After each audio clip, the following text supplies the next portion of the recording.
And now on to another CNBC TV 18 special where we are recognizing the leaders of India Inc. Let's cut in live to the India Business Leader Awards taking place live in HDFC, Mr. Deepak Parekh. A big round of applause, please.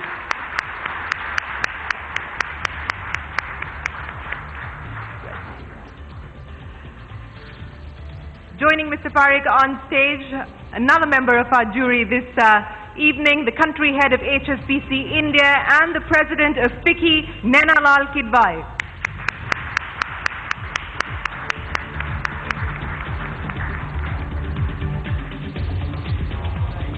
Adding to the jury's power, chairman of Larsen & Toubro, Anil Manibhai Nayak.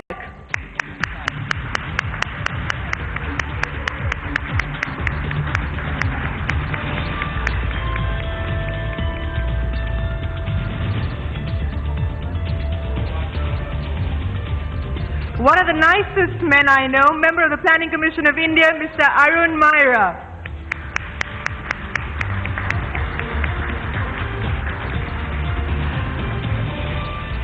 Founder, editor, and managing director of Network 18, our very own Raghav Behel.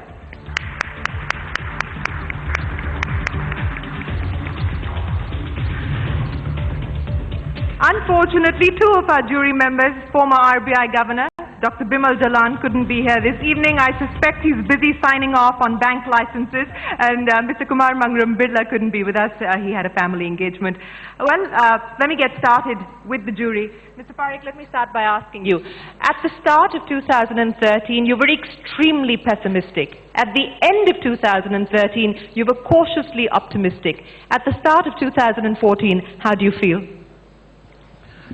Well, the worst is definitely over, and everyone is excited that 2014 has started, and it cannot be worse than 2013. We expect better growth, better prospects, a new government, new policies, better decision making, more transparency, and I can go on. What's the one thing that you're betting the most on to deliver on all of that? Strong leadership. Strong leadership. Nainalal Kidwai, let me ask you, we've got a Reserve Bank monetary policy coming up. Which hat are you going to wear, FICCI president or the banking hat? Do you believe a rate hike is warranted? Do you believe a rate hike is on the cards? Do you believe he can hold back? Well, that's easy. I'm no longer FICCI president. But wearing whichever hat, I do think that we needed a pause in terms of interest rate increases. Growth has clearly been suffering. And the messaging out to industry was quite important to make sure that we could get interest rates to at least plateau, if not come down. The good news is that we are actually seeing inflation data softening.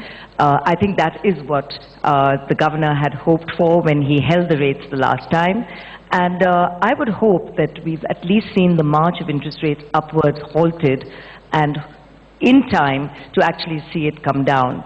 I think we need to do a lot more, particularly in terms of food inflation. We need to see a lot more structural change. Some of the announcements around APMC and logistics and food are very important. But the good news is, at least as of now, there is some softening on the inflation front. So are you feeling cautiously optimistic as well? Are you more confident about 2014? I'm certainly of the school that believes it couldn't be worse than where we were last year. Well, congratulations, Mr. Nayak. The new Mumbai Airport, International Airport, which L&T has actually helped put together and helped build, has finally taken off, or at least it will be operational come the 12th of February. Is it likely to be a better year for infrastructure in 2014? Well, I think the infrastructure has its very low level in the year that has gone by. We have more than 1,50,000 crore projects which are held up somewhere or the other. And if I include the power plant, it is more like 2.5, 3 lakh crores. Now, this is a very, very deep impact on the low productivity of Indian economy. Now, that has all, I mean, this is over and above the fact that there are no new project launch because the present projects are not getting finished for 3 years, 4 years, and sometimes 5+ years. Whether it is a land problem, right-of-way problem, environment problem, money problem, you can see that majority of the infrastructure companies today, who were the yesteryear's leaders, are having a problem of debt restructuring and so on. Now, what has brought this about is, for varieties of reasons, I think government policies have not been consistent, whether it is for airports, whether it is for any other infrastructure. Now, if I say that is the worst, then you can only expect and look forward to better. But I can't say whether it will be, because infrastructure has a lot to do with the government policies. So only a very strong government can make things move. Well, you know, the IBLA jury meetings are confidential affairs, but I think I can take the liberty of taking you through one very heated discussion that we actually had as part of the jury, and it was led by Mr. Naik. Mr. Naik was vociferously voting for Devanand to actually get one of the Lifetime Achievement or Hall of Fame awards. Mr. Naik, Devanand का कोई dialogue हो जाए sir जाते जाते? देवानंद का कोई भी dialogue पता नहीं है, लेकिन आपने उनकी सिफारिश तो बहुत की। आपको देख के मैं कभी-कभी इंस्पायर हो जाता हूँ।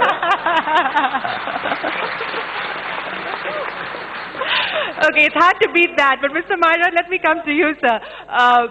You recently wrote a piece saying you're an optimist about India and you believe that India is on its way to bounce back.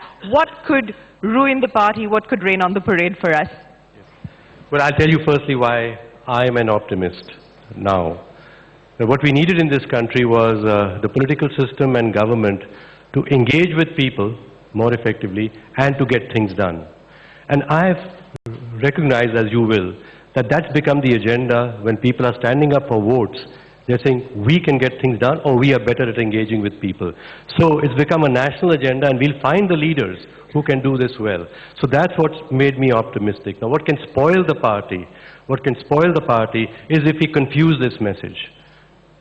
We just stick to the message, and let's, all of us, support the change in governance that we require to engage people more effectively and to organize to get things done.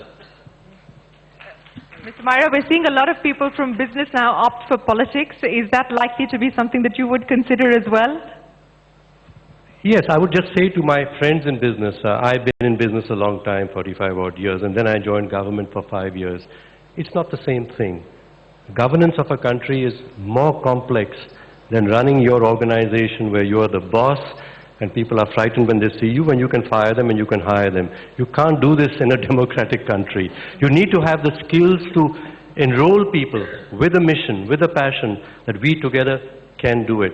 And I think that many business leaders do have these skills, but it's not universal amongst business people.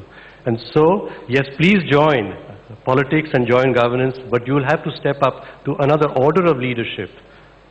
That's my request to them.